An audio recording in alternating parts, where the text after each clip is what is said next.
नीता गुप्ता जी का प्रश्न है कि उनकी बेटी के भविष्य के बारे में बताएं। उनकी बेटी कला स्ट्रीम से 12वीं का परीक्षा दे रही है। उसका जो उन्होंने डिटेल दिया है वह 13 जनवरी 2006 10:57 प्रातःकाल का समय है और जन्म स्थान हाथरस उत्तर प्रदेश है। तो जो आपकी जन्म कुंडली है वह लग्न से कहती है कि वह मीन राशि की है और चंद्रमा की जहां तक बात की जाए तो वह मिथुन राशि की है।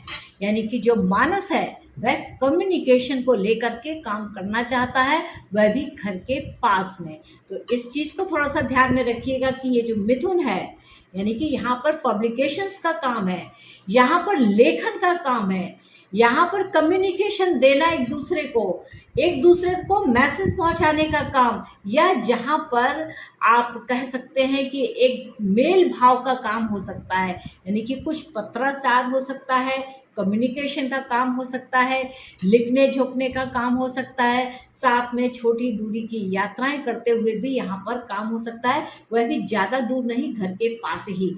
तो यहाँ पर जो कहा जाए कि महादशा की अगर बात की जाए तो जो दशमांश लगन है वह बनती है यहाँ पर मकर राशि के। यानी कि जन्म लगन से मकर राशि का होना यानी कि एकादश भाव का होना, यानी कि 11वां भाव यहाँ पे एक्टिवेशन है। यानी कि काम काज में लाभ तो निश्चित है।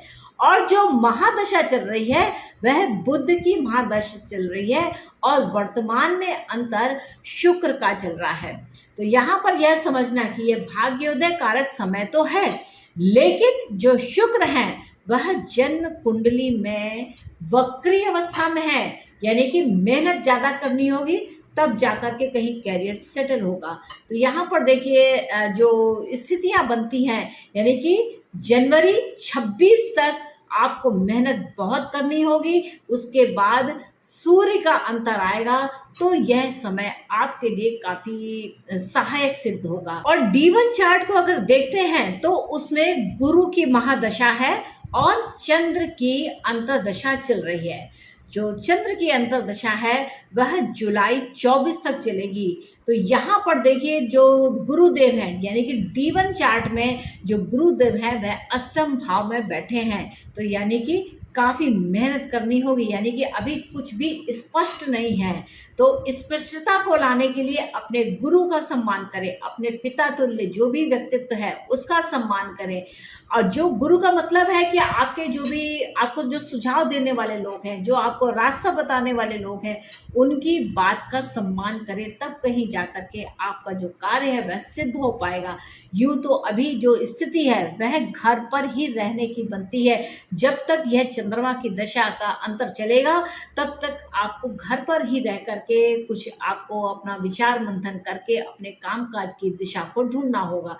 जब मंगल का अंतर आएगा उस समय आपकी जो वाणी है वह काफी क्रोध भरी हो सकती है, तो उस पर थोड़ा सा नियंत्रण करें। और जब राहु की महादशा जून 25 तक आएगी, यानी कि गुरु महादशा में राहु की अंतर्दशा आएगी, तब जाकर के आप कुछ एक स्थिति को सोच पाएंगे कि अब मुझे अपने गुरुदेव की आज्ञा के अनुसार ही काम करना है। यानी कि आपके जो बड़े लोग हैं वो आपको कोई भी सुझाव देते हैं तो उस सुझाव को आप माने, उसको समझे और उसके अनुसार काम करें।